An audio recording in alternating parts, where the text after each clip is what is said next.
দেখছো, এই দেখো এক এইরকম ভাবে চুরি হলে বাড়ি থেকে আমি যে দেখো।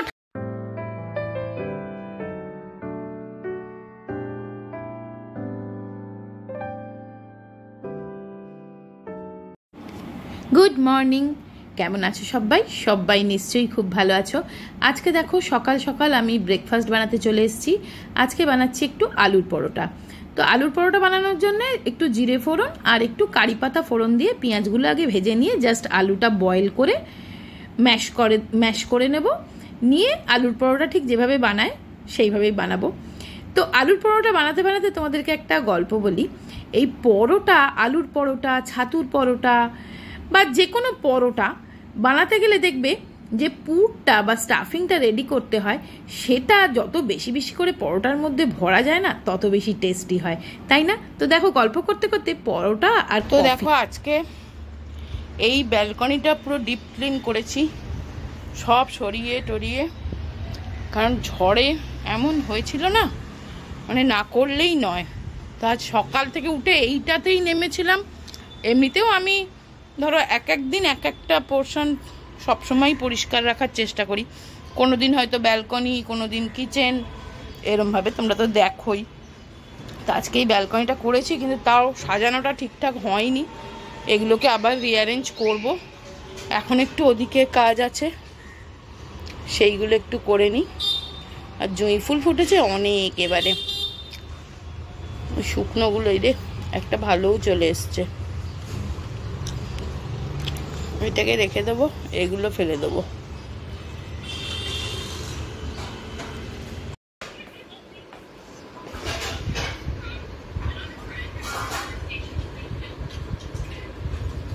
Good morning. এই নাও নাও জিমা, শোঁকো, গন্ধ শোঁকো কেমন। তো চলো, এই সকালবেলাটা কিন্তু প্রচণ্ড তাড়াহুড়ো। তা জিম্মা পড়তে যাবে, তা ও বললো ডিমের পোচ খাবে। তা পোচটা দেখো না আবার ভেঙে গেল। ও একদম এই ডিমের পোচ ভেঙে গেলে খেতে চায় না, তাই জন্য উল্টে পাল্টে একটু ম্যানেজ দিয়ে দিলাম। তো চলো জিম্মাকে এখন পড়তে নিয়ে যাচ্ছি। আর কি গুমোট গরম উঠেছে আজকে, বাপরে বাপ। চ চ চ চল বাবু, নে বই খাতা নিয়ে নে। আর দেখো আমার জামা পরে পড়তে যাবে। চলো চটপট আগে ওকে পড়তেটা দিয়ে আসি, তারপরে। প্রচণ্ড গরম, রোদটা কিন্তু যে খুব বেশি চড়া রোদ তা কিন্তু নয়, কিন্তু এত গরম গুমোট হয়ে আছে। তো ওকে পড়তে দিতে যাব, তার আগে বলেছে যে পড়তে যাওয়ার পথে না মিয়া অমরে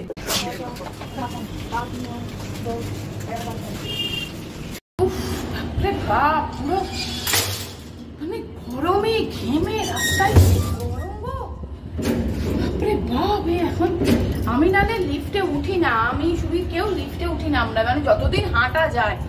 আজকে আর পাচ্ছি না, দেখো আমার মুখ খুব লাল হয়ে গেছে, তাও বাইক নিয়ে গেছি। মানে জিনিস কিনতেই আমি হাঁপিয়ে যাচ্ছি। একটু শুধু আম, লিচু এইগুলো কিনেছি, তাতেই আমি পুরো হাঁপিয়ে গেছি। মানে সেই কি একটা গুমোট গরম, মনে হয় বৃষ্টি হবে জানো, যে দদ করে গা ঘাম হচ্ছে, একদম পাগল করে দিচ্ছে।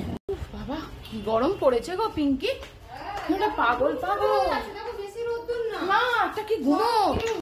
তো আজকে দেখো, আজকে আমি একটা নতুন জিনিস ব্যবহার করছি, তোমাদের সাথে শেয়ার করছি। এটা হচ্ছে এই ফ্রাই প্যানটা, এটা আমি নতুন নিয়েছি। আর এটা হচ্ছে দেখো এই আগারো কোম্পানির একটা ফ্রাই প্যান।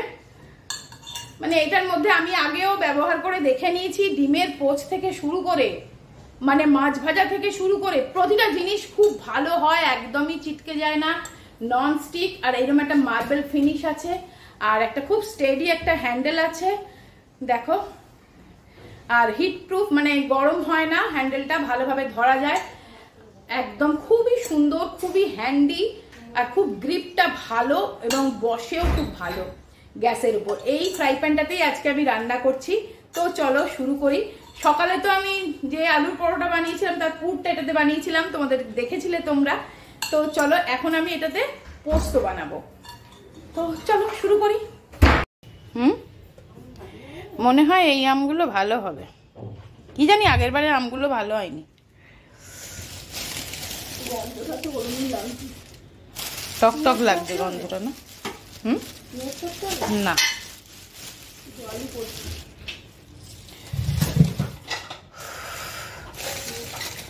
এইগুলো সব আগে ধুয়ে ফেলি।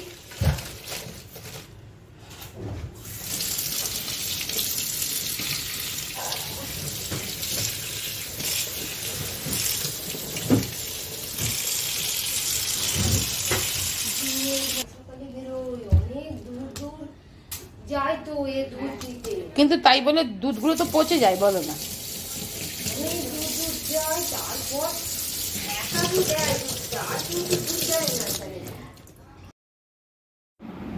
তো আজকে রান্নার মেনু হচ্ছে পোস্ত, পোস্ত, কড়ার ডাল আর মাছের ঝাল।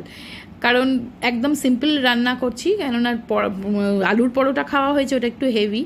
তো আলু পোস্ত হচ্ছে, দেখো।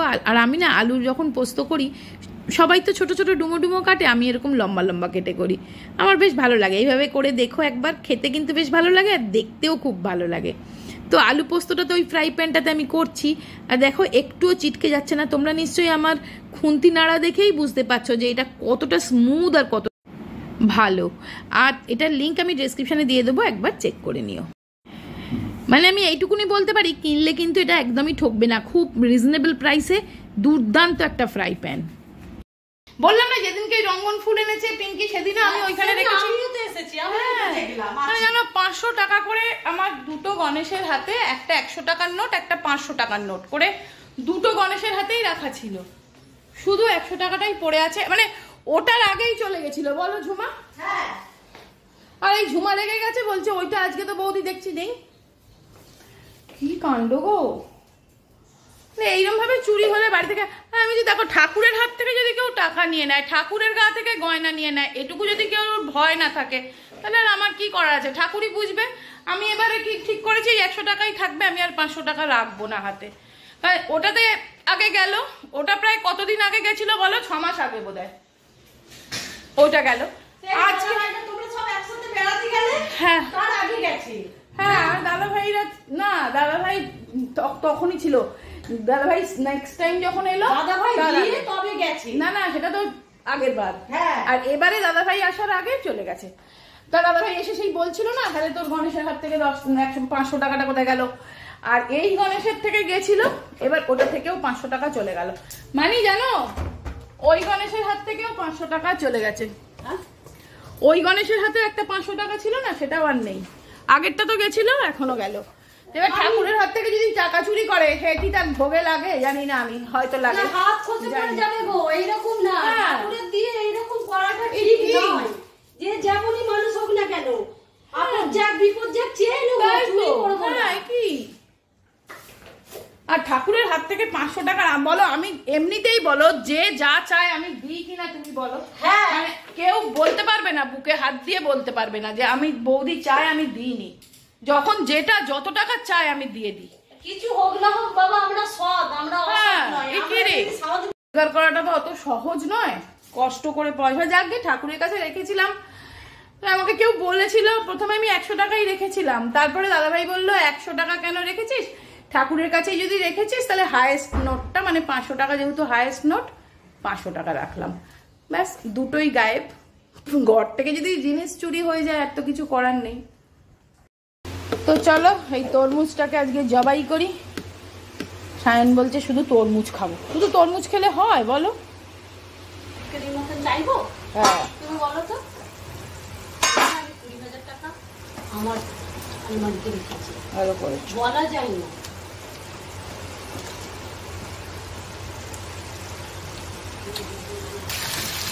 তো দেখো আমার পোস্তটা তো একদম রেডি। দেখো একটুও কিন্তু তলায় ধরে যাচ্ছে না। আর আমাদের বাড়িতে একটু শুকনো শুকনো পোস্ত হয়, মানে এমনি যে কোনো কড়াই করলে না বড্ড তলায় লেগে লেগে যায়। কিন্তু দেখো এটা এত ভালো, একটুও তলায় লাগবে না। এটা মাজতেও কোনো কষ্ট নেই।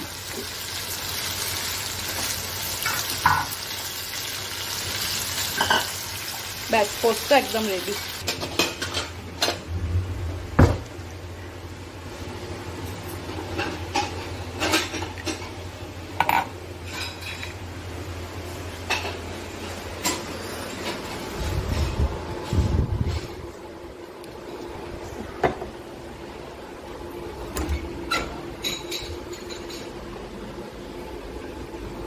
জিম্মা কই?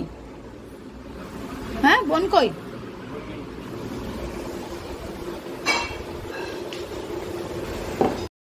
কি সিনেমা দেখছিস তুই? দেখছিলাম। কি সিনেমা? পাঠান। পাঠান দেখছে এখন? এত দিনের পুরনো সিনেমা। Is, I waiting. দেখছো? এই দেখো, এক ব্যাকেট খেলনা বেরিয়েছে, জিম্মার ছোটবেলার খেলনা। নে, তাই জন্য জিম্মাকে বলছি তুই দেখা। এই দেখো, এইটা হচ্ছে টিথার। তুই যদি দাঁতে এইটাকে জিম্মা যেন ছাড়তো না, মানে এইটা নিয়ে বসে থাকতো সব সময়। দাঁড়া দাঁড়া দাঁড়া দাঁড়া দাঁড়া দাঁড়া, বুঝছো? এটা একটা বারবি সেট ছিল, তার চিরুনি। আর এইটাকে জিম্মা ছাড়তো না ছোটবেলায়, এটা দাঁতে কাটতো, মানে সেই চুষি কাটি আর কি, মানে চুষি কাটি ঠিক বলে না, কি বলে এটাকে, টিথার বলে, মানে দাঁত উঠবার সময় বাচ্চারা সেই কামড়ায় না, তার জন্য এইটা। আর এটা সব সময় হাতে ধরে থাকতো, এই প্যাক প্যাক। এইটা এইটা একটা, এটা সেই ছোট্টবেলা একবার পুরী গেছিলাম বোধহয়, তখন সেই বালি খোঁচার জন্য এই পুরো সেটটা কেনা হয়েছিল, এখন আর সেই সেটটা নেই। এটা একটা, এটা ওই দাঁতে কাটার। এইটা আর কি আছে দেখা, ওইটা দেখো, এই লায়নটা। আর এটা ওই ম্যাকডোনাল্ডস থেকে না, এটা ম্যাকডোনাল্ডসে পেয়েছিল।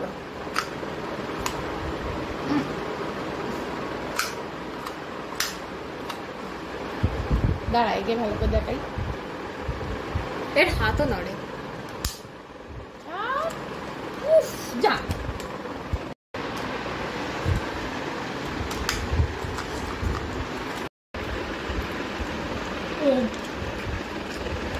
খারাপই হয়ে গেল।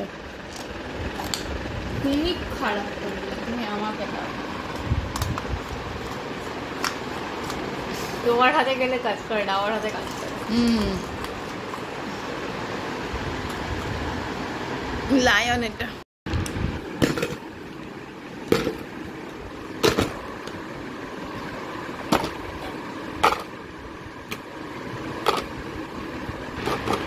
এই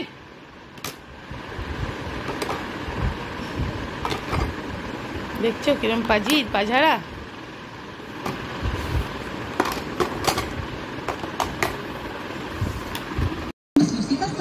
এইটা কি সিনেমা চলছে তোমরা কে কে বলতে পারবে? চলো লিখে কমেন্টস লিখে জানাও, কমেন্ট করে জানাও দেখি এটা কি সিনেমা চলছে। আর দেখাবো জিম্মা, মানে এটা সবাই, এই সিনটা দেখিয়ে দিলে সবাই বলে দেবে। তোমরা কে কে বুঝতে পেরেছো লিখে জানিও।